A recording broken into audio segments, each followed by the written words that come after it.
OMN miidiyaa niitorkiin miidiyaa kamii olitti miidiyaa Oromoof yookiin miidiyaa Oromoof sagalee uummata Oromoo akkasuma miidiyaa Oromoodhaaf haqaan hojjetu waan ta'eef gonkumaa OMN kuffisuun hin danda'amu. Mootummaas ta'ee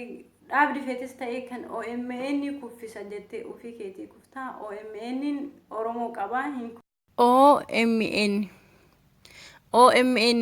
Jawaariin jalqabee namoota muraasaan jalqabee kumaatama horate galata waaqaatii waggaa 5 guute galata waaqaatii waggaa 5 guute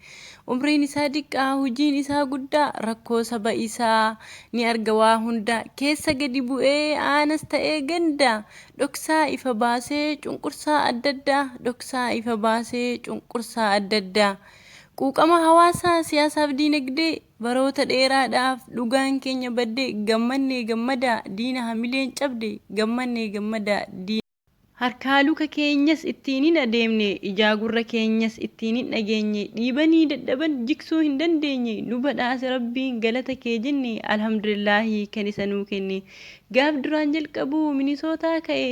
dukkana awwaalee ifa aduu ta'e deemee babal'ate addunyaa wal gahe fedhii ummataa guute sabni dheebuu bahe dachee galataati dachee minisootaa OMN ciniinuu dadhabeel kaan bineensotaa hayyuudhaan ijaarame yaadannoo goototaa miidiyaa filatamaa mootiiwwan moototaa miidiyaa filatamaa mootiiwwan moototaa sagalee qulqulluu suuraanis hawwataa hunduu fuula ibsee seeqee isa daawwataa OMN miidiyaa hundumtuu isa jaallataa OMN miidiyaa hundumtuu ni jaallataa ilma waliin qabne walumaan guddisuu abbaan fedhe dhiibus dadhabe kuffisuu itti aggaamanis dadhaban buqqisu warra bilisummaa rabbi nu haa taasisu OMN Oromoo qaba eenyu hin kuffi daandii bilisummaa geejjibaan imalu OMN miidiyaa waa hundaafuu tolu waraana Oromoo diina ittiin lolu dhugaa ifa baasee kan soba awwaalu kanaafuu jibban dadhaban sakaalu waan keessa dabarree mee walaa gaafannu jechoota naafxanyaa nuun jettuun dagannu waa'ee OMN yoomuu lafan kennu Oromoon hundumtuu deeggarsa isaa cimsaa bakka jirtanitti tokkummaa jabeessaa waan qabdan hunda OMN tumsaa akka galma gahu addunyaaf mul'isaa ilma ofii dhalchee abbatu kunuunsaa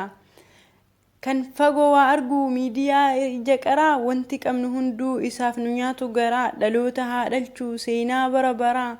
ogeeyyii ciccimoo kan qaban dandeetti kan hunda hawwatu suuraa fi dhageetti riqicha nuuf ta'e meeshaa wal qunnamtii yeroo gabaabatti argate beekamti gadaa bilisummaa barri bara quufaa tumsa OMN cimsaa itti fuufaa hojjettoonni isaa ijarraa nuu hafa guyyaa nagaan oola halkan nagaan bula ufduuban deebinu nullee waan gargaarsaa miidiyaan nagahaa waldhabaa araarsaa hojjettoota isaas akkanatti faarsaa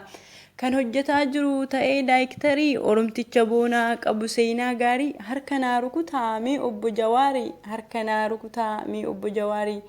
OMN kunuunsuuf warri xaaramarri ogeeyyii ciccimoo jaallanteenya qaqqaalii ija rahmataatii yaa rabbi nuu laali ija rahmataatii yaa rabbi nuu laali walaloo kana kan irra deebi'ee dubbiseef kaleessa seeraa waan hin dubbisiniif turtiin keessan Zaaraa Entertainmentii